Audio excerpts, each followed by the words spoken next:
Química. Nós vamos falar hoje com a Cíntia Agostini, no quadro Direto ao Ponto, ela que é economista e vice-presidente do CODEVAT, Conselho de Desenvolvimento do Vale do Taquari, hoje falando sobre o envelhecimento populacional, desafios e oportunidades para o Vale do Taquari. Tudo bem, Cíntia? Bom dia. Bom dia, Ricardo, Rita, bom dia aos nossos ouvintes da Rádio Independente. Não é novidade, né, para todos nós, aquilo que nós percebemos na nossa vida, no nosso cotidiano, aquilo que se fala no mundo, que o tema do envelhecimento é um desafio. Um desafio, mas também muitas oportunidades, eu não tenho dúvida disso. Mas quando nos chegam e quando nós observamos os dados, inclusive do nosso estado e da nossa região, isso começa a ficar mais gritante e exigir de todos nós um pensar sobre um planejamento público adequado e, obviamente, oportunidades para os nossos negócios. E aí, tem um dado que foi publicado pelo nosso Departamento de Economia e Estatística do Estado do Rio Grande do Sul, que fez uma análise, e essa análise é de um dado bastante recente em termos de estatística, 2020, né, mas é bastante recente, que ele faz um comparativo do número de idosos para cada 100 jovens. O que ele considera jovens? Jovens são crianças de 0 a 14 anos. E idosos acima de 60. A gente também sabe que considerar idosos acima de 60, as pessoas às vezes estão muito ativas, mas ainda é legalmente esse o dado que nós temos. Para o nosso ouvinte ter ideia, em 1970, nós tínhamos para cada 100 jovens, então de 0 a 14, 14,8 idosos. Então eram 15 idosos para cada 100 jovens. Vamos observar que naquele período a expectativa de vida era 50 e poucos anos, nós tínhamos uma outra condição e tal. 2020, no Rio Grande do Sul, para cada 100 jovens nós temos 113 idosos. 103.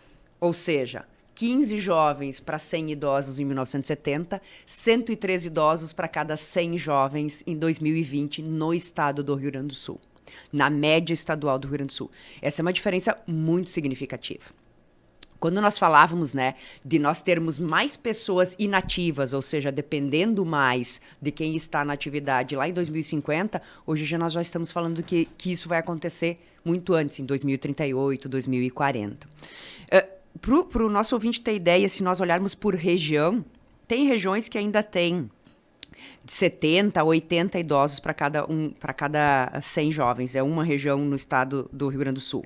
A nossa fica na faixa de 80 idosos, de 80 a 100 idosos para cada 100 jovens. Mas nós temos regiões na fronteira do estado do Rio Grande do Sul que a faixa é de 120 a 150 idosos para cada 100 jovens. Ou seja, nós temos muito mais pessoas, né, a depender do serviço de saúde, muitos mais idosos do que aqueles que estão vindo. Não quer dizer que as regiões que tenham menos estão tendo mais filhos. Na média, nossas famílias são de 3 pessoas por família. Um pouco mais, um pouco menos, mas é isso.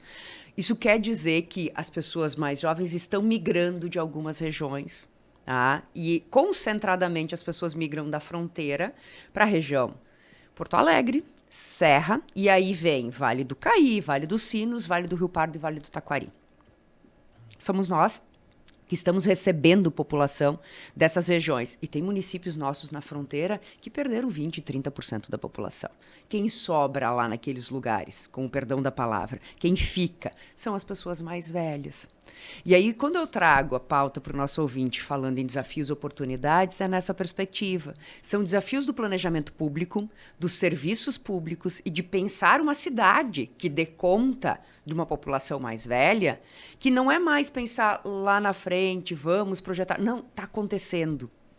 Está acontecendo que hoje a gente tem o mesmo número de crianças e jovens do que idosos. Então, nós precisamos falar disso e não só falar, fazer.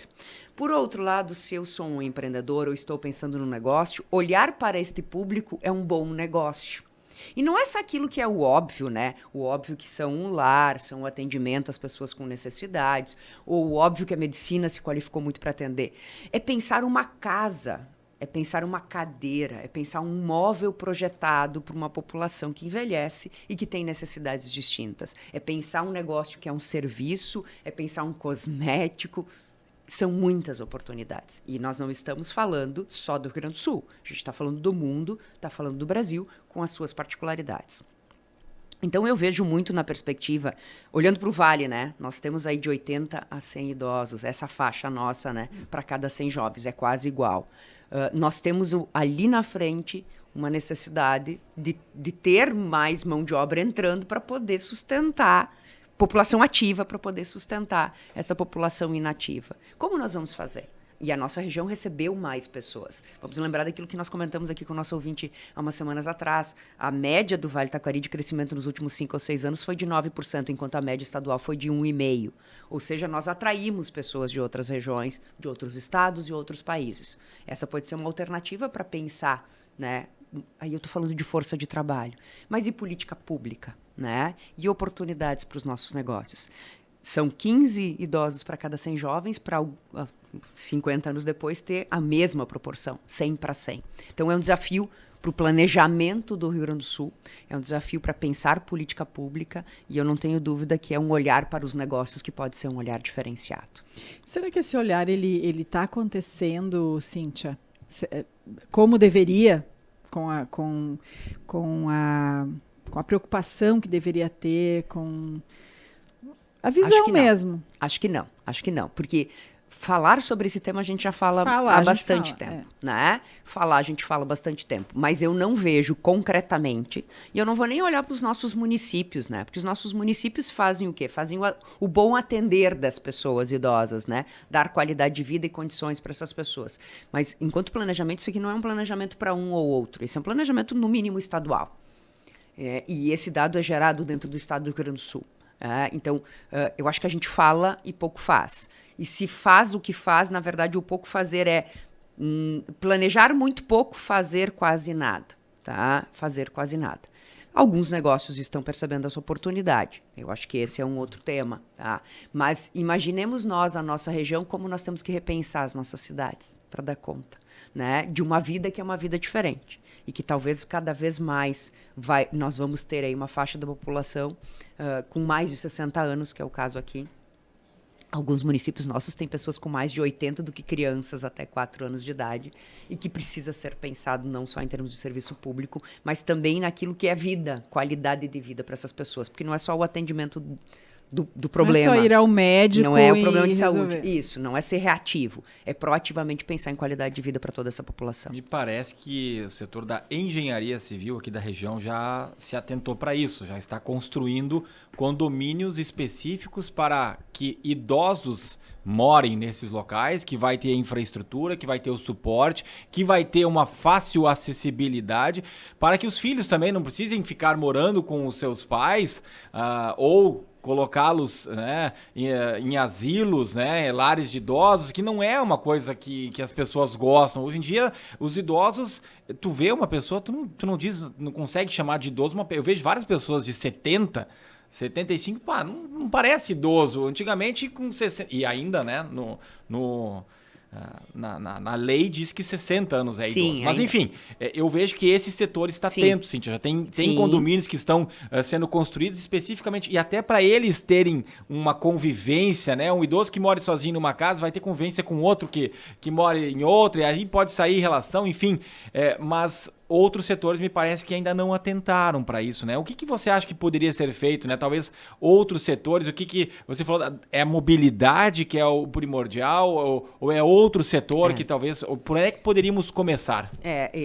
Eu não sei se eu tenho clareza por onde começar, porque todos eles estão interligados, né? Eu acho que enquanto cidade é dar condições de acesso, é dar condições de mobilidade, é dar condições de infraestrutura, isso olhando enquanto cidade. Para além do serviço básico e do serviço público. Porque nós vamos ter um conjunto de idosos, e eu concordo contigo, né, Ricardo? A gente vê algumas coisas acontecendo, alguns setores, por exemplo, esse do setor da construção, pensando em alternativas, mas tem um conjunto de idosos que não vai conseguir, né? Não vai conseguir ter uma residência num local adequado nessas condições. Como eu penso todos, e pensar o todos, eu acho que é uma condição mínima de dar condições e qualidade para a sociedade. Então, enquanto planejamento público, me parece que esse é o maior desafio, né? É o maior desafio de olhar para esse todo e entender que são diferentes, assim. Que para alguns, certos tipos de serviço vai atender, para outros vai precisar de um atendimento diferenciado, vai precisar de uma outra infraestrutura e assim por diante.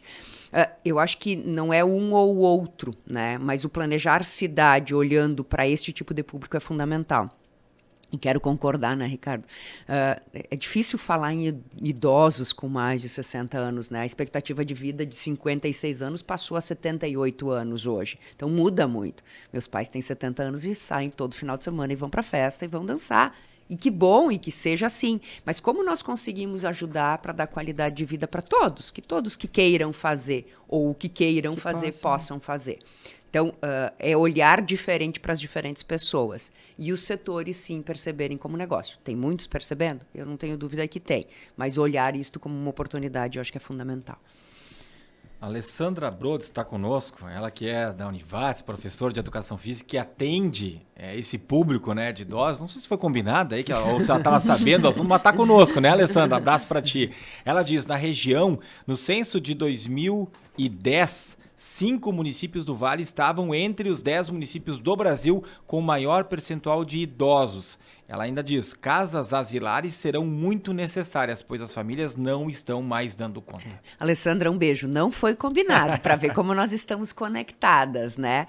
E imagina, ela está falando ainda do dado do censo de 2010, que é o último dado oficial que a gente tem. As prévias deste dado, que já olham agora o último censo, então, que está ainda fechando, já falam de um bônus demográfico que tem aí 12, 15 anos antecedendo essa virada, ou seja, mais população inativa do que ativa. Essa conta ela vai ficar muito mais significativa. A gente vai ver isso acontecendo muito mais. E aí o esforço de como atender as pessoas e aí, de novo, né, como dar qualidade de vida para todos. Tá certo. Obrigada, Cíntia. Como sempre, né, um ótimo tema e nos faz refletir também, né, porque de alguma forma todo mundo espera, né, chegar queremos chegar lá. Queremos chegar lá. Ou temos pessoas, né, que já estão nessa idade, enfim, então é bem importante a gente falar sobre isso e mais ainda do que falar, né, quem sabe fazer. Obrigada, Cíntia, mais uma vez. Obrigada, Rita, Ricardo, aos nossos ouvintes, um abraço, boa semana.